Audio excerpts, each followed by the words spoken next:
Welcome to the Compendium Podcast, hosted by Leadership Books. In just moments, our host, Michael Stickler, will be joining us with a very special guest. Before we get started, I would like to introduce you to Michael. He's a 4-time best-selling author, philanthropist, publisher, and highly sought-after conference speaker. His passion is to see life-changing books find their audience. Books that will change your life, change your business, and change your soul. And he specializes in helping authors and business owners achieve publishing success. Won't you please welcome Michael Stickler? Well, thank you, Ron, so much for the incredible introduction. I am Mike Stickler, and today I have an incredible guest with us, Lois Letchford. Now, Lois is from Down Under. She's a pretty amazing woman. She has some great things she wants to share with you and some innovative idea about in and around dyslexia. Now, Lois, her adventure really, or her efforts really came to light at age 39 when she was faced with teaching her 7-year-old non-reading son, Nicholas, examining her reading failure and caused her to adapt and to change for her son. The results were dramatic, and Lois qualified as a reading specialist to use her non-traditional background, multi-continental experience, and passion to assist other failing students. Her teaching and learning have equipped her with unique skill set and perspective. And as a teacher, she considers herself a literacy problem solver. Now, I have met with Lois previously, and she's a very special woman. Well, Lois, I just want to welcome you to the Compendium Podcast. Thank you, Mike. I'm delighted to be here. Now, Lois, you have a book out. It's called Reversed, and I'm just fascinated to know a little bit more of your backstory. How did you get into this? It sounds like you were kind of reluctantly, or maybe compelled, maybe that's a better way to put it, to really kind of delve into literacy and helping people with learning disabilities. Or is that the right term to use nowadays?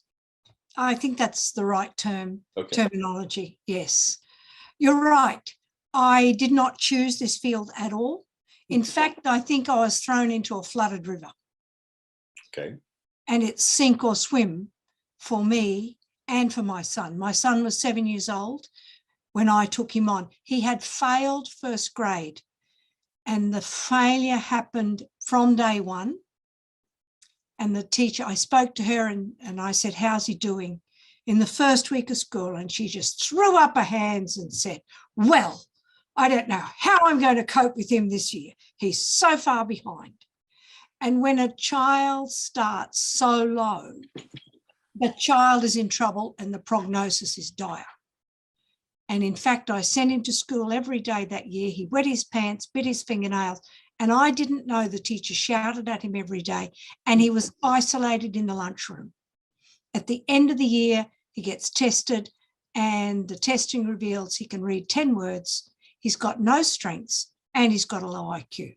Oh my goodness. So, yeah, the chances of getting out of that are really low. Yeah. So that was the start of the story. And then my husband's a professor. We had the opportunity to homeschool him for 6 months when my husband has study leave in Oxford. And I went with this series of books to help me. They're certainly going to help, titled Success for All. And I failed. Just like the first grade teacher, I failed. So my mother-in-law was with me and she said, Lois, put away what's not working and make learning fun. There you go. Okay. Because at that point, I knew it wasn't working, but I didn't know what else to do. And it's like I was stuck in a hole too. And her words gave me the opportunity to say, rethink. And that's what I did. And I started to write simple poems, and the poetry was immediately transformative because I didn't ask Nicholas to do anything. He had to listen, repeat the poem, find the rhyming words, and we did everything together, and it changed instantly. And so wait a minute. So you wrote poems, you wrote them, so you were the author, And then you just use those as like exercise material for Nicholas? Is that what you're saying? Or is it more than that? It was more than exercise material. It was everything. Because I was writing the poems based around a sound, which gives you a word, and then it gives you a picture. So you've got the repetition of the whole poem. You can pull it out to find the rhyming words, pull the words out to find the rhyming words. And from the rhyming words, you're focusing on the sound. So it was a complete program in a nutshell. That's pretty amazing. I mean, it's actually, so I take it this was kind of the beginning, kind of maybe the breakthrough, and you went, okay, I think I'm onto something here. I'm seeing progress. What were the next steps? The next steps came with poetry. I wrote a poem about Captain Cook, the last of the great explorers. Why? Because 00 comes up, and it's Cook looking book. So my goal in my mind is to teach my son 00 words. Because I'm dealing with the content of Captain James Cook, the last of the great explorers, we found a map published in about 1550, and I looked at the map, and this was the first time we'd done visuals with that poem. And I said to Nicholas, look, Nicholas, there's no Australia. There's a gap in the map. And over time, he said to me, who came before Captain Cook? I said, that's easy, Nicholas. That was Christopher Columbus. And he said, and who came before Columbus? Now, this question threw me. Sure. Do you know who came before Columbus? I don't off the top of my head. I don't even know, because Captain Cook's did so much in the Pacific. I don't know if I'd even have said Christopher Columbus, but who came before? Magellan? Magellan came after Columbus, Okay. but the mapping for Columbus was actually drawn in 240 AD. So Columbus's map was over 1,000 years old. And that just put Nicholas and I into this exploration mode. Now, here's the interesting part. If I read any book to Nicholas, he's 7, any kid's book on Cook, I lost him. His head would just turn away, and it's like there are too many words, and he couldn't take it in. So I would take that book and read it, turn the information into a poem. Now I've got Nicholas back. Now we can work again. And I'm now seeing a child who on one level is taking minuscule steps with decoding. He can do it, but it's very slow. His thinking, on the other hand, and his learning was like a 12 or 14-year-old. Wow. And I'm going, wow.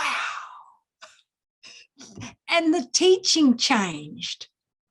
Everything. And that 6 months, in fact, I only had 4 months for teaching Nicholas, was just transformative in all of my understanding about literacy and learning. Mm-hmm. I bet it was. So, yeah. So in your book, Reversed, I understand that you're basically distilled and kind of wrote the whole journey. What are some of the details in there, some of the meat that a reader would take away? I'm just picturing myself, maybe a dad or a mom who's kind of stuck in a very similar situation with a child with a learning disability, and everyone around them has thrown their hands up in the air. And I know they do that. What are they going to gain out of the book to help them in their own journey? And they will also say, well, I can't write the poems. Yeah, me either. And I can't. The takeaway is that when we went back to school to Brisbane, Australia, because that was our home at the time, I saw the lady who'd done the testing. And I said, this is what Nicholas has done. She stood there in front of me, put her hands on her hips and said, well, he's the worst child I've seen in 20 years of teaching. No encouragement, huh? And deliberately saying to me, you're wrong.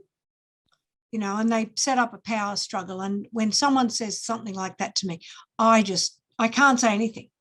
And I walked away and I thought about it, came back to school and said, you can call him whatever you like, but if he is the worst child you've seen in 20 years of teaching, don't expect him to learn like everybody else. Right.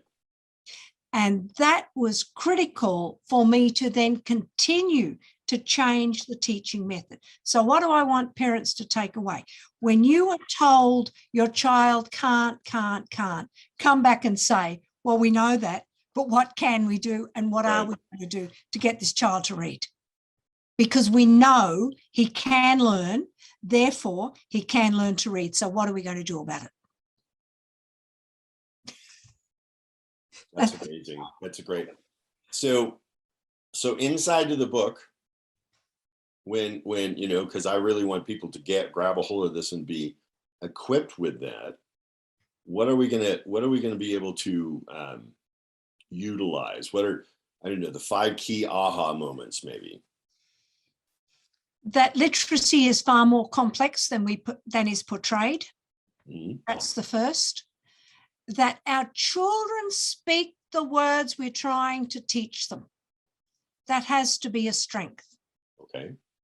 And that's the strength you build on. So when children are given words to learn, use it in their oral language first and write your words down so they're connecting the oral language and the written language. Encourage them to reflect, but you model and get the kids to talk about those words first up. That's number 2. Decoding is critical. Often they make the jumps too big rather than too small. What do you mean by that, big to small? What do you mean that? Okay, there are things like vowels, and then there are things called consonant blends, which are, you know, the PL, the ST, the SL. Sure. The 3 of them. They often put all of those letters together with then muddling up the vowel sounds, short vowels and long vowels. We overwhelm our children with too much information. Reduce it to what they can do and can recall. And that to me is a critical component. Don't ask them to do too much. Slow it down so that they can learn it and they come back with these words. I've got that word. Yes, I do use that word. And think about the words you're using, because the problem with these, consonant blend words, often they are unusual. And the difference between play and pray. Right. And the next thing you've got to ask is, do we use this word regularly in our oral language? And that will be dependent on the child and their background. Right. I think of words like tug and mug. Now have you used, because, the vowel, consonant, vowel. Oh, everyone can do that. Well, they can't. When was the last time you used the word tug? Yeah, I can't. I use the word mug more recently than I have tug that I could think of. Yes. And we forget that words are culturally based. Yeah. Where you are culturally, we use the word tug here because I'm overlooking the Hudson River and tugboats go up and down the river. Right. And I use the word mug because I live in agriculture, in agriculture community, and often we talk about mugging the animal, basically restraining the animal, whatever it is, a cow or sheep or whatever. So now that's a new meaning for me. I would not have got that. And there's the third point that we're coming up with, is that words have multiple meanings. Mm. And we tend to teach one word, one meaning. And there's a little video clip I've got on my YouTube channel of my son talking about the word saw. And he said, I thought English would have been logical. Logic is every word has one meaning, because why would you have multiple meanings for one word? That's crazy. Right. And so when we teach kids that words only have one meaning, we do them a disservice. We've got to show them how the written language works. And that's huge. And it's words with multiple meaning. It's words with pronouns. It's words with to and to, and teaching that saw has 3 meanings. Sure. And, and that there is a thing called present tense, past tense, and future tense. And again, always connecting that oral language to the written language. And when you're teaching, number 4, actions are more memorable than just speech. So if you can do something as you're talking about it, like doing past tense words ed, I closed the door, and you do it. I am closing the door, I closed the door. I am walking through the door, I walked. So you're talking and doing an action, and the child goes, now I remember. And so the final one is multisensory teaching, is that you're teaching across multiple modes, not just pen and paper sitting in front of you. Different kinds of modes like? Like action. Okay. Acting it out, not just sitting in the table, writing out the words, talking about it, acting it out, finding multiple ways of learning the same thing, doing the same thing in different ways. Spelling, yep. This feels very much like, I know a lot of people who do translations, and well, a fair amount of people that do translations. And I also have a dear friend who has worked with the deaf in the Caribbean for years. And it really feels very much like you're teaching another language. Is that what, it's not really another language, but it's another type of language. Is that about right? Yes. Okay. Yes, definitely. And that's the gap between the spoken language, oral language, and written language. Spoken language is informal. Mm-hmm. I'm talking to you, I get clues from you through all that you're doing. Your tone of voice, what your hands are doing. That's right. Your body language, and it's informal. It's acceptable for me to stop and think and say, and then to change my mind in the middle, and you still follow my conversation. That's right. Written language is formal. It's highly edited. It's refined. It's a wider use of language, and you've got no clues other than the words on the page. That's right. And that, you're right, there's a total gap there. And then you've got the other component that the children who struggle stay in picture mode much longer than children who've got excellent language skills. So everything has to go through you're right, a translation process from what did they say to one part of the brain that's got pictures.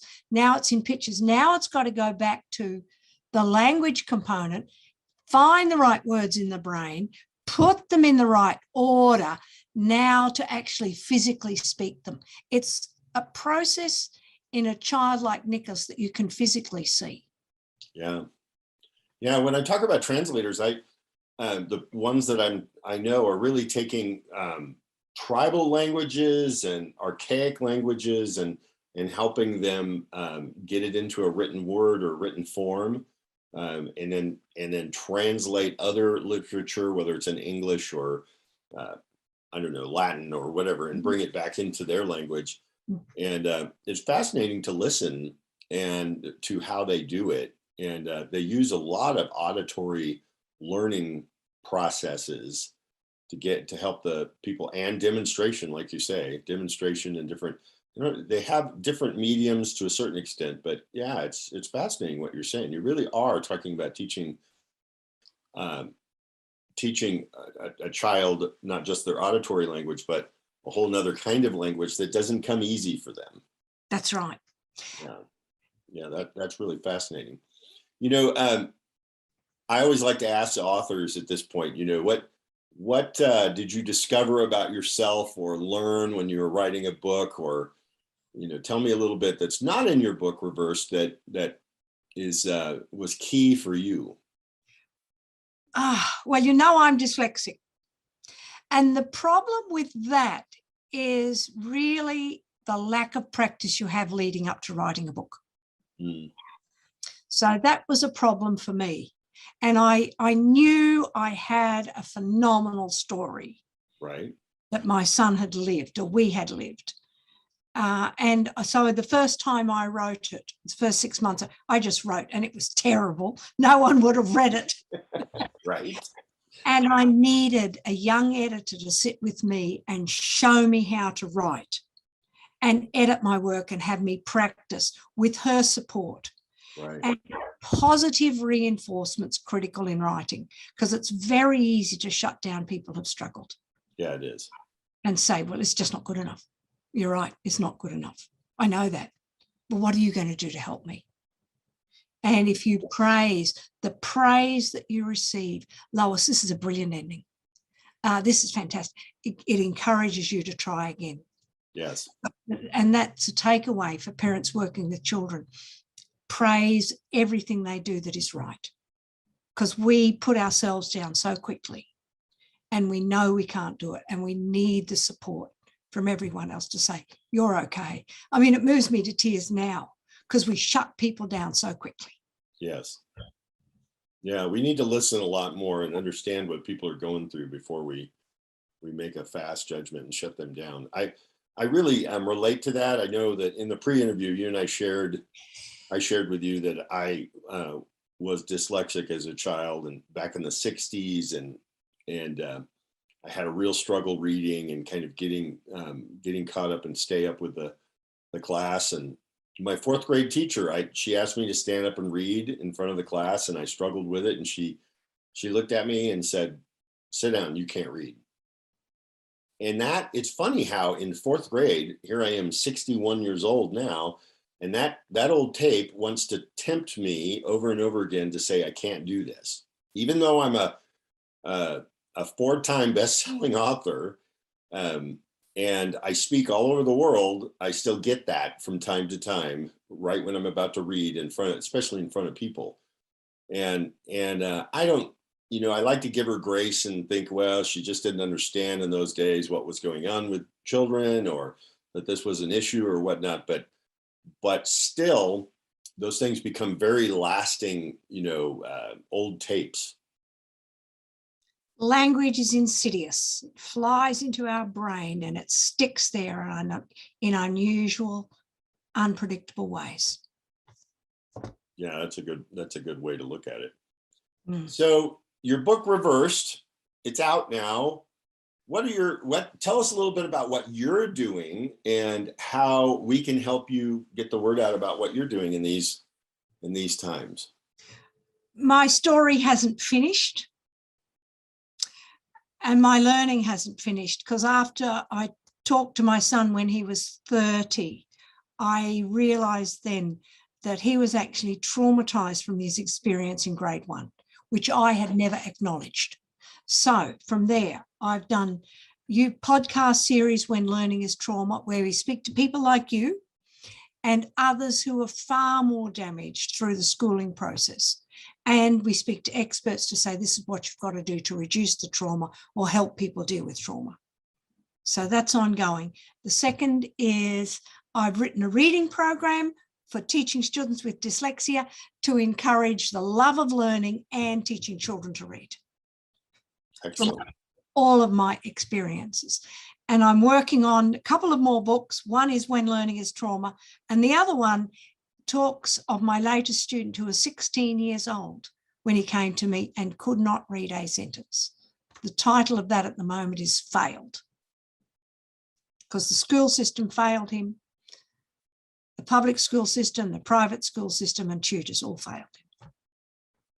Yeah, and I don't want our listeners to step away, because I know you. I don't want our listeners to step away thinking you're condemning all of learning or the education system. What I believe you're saying, and maybe you can help me out here, is that there's just a lack of understanding of what children with learning disabilities are going through. Is that a good way to put it?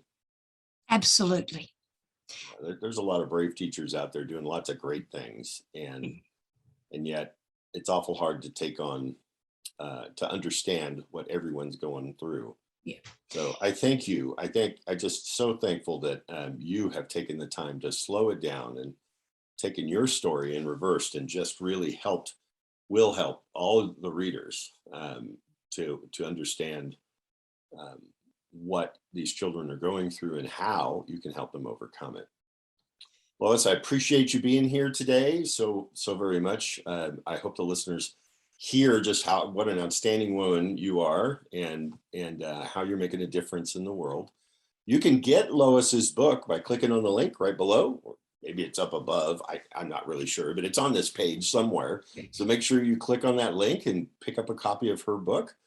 And until next time, the Compendium Podcast will have another great author that's changing the world in some little way, in some big ways sometimes. Till that, our next podcast, may God bless each and every one of you. Thank you for joining us for today's broadcast.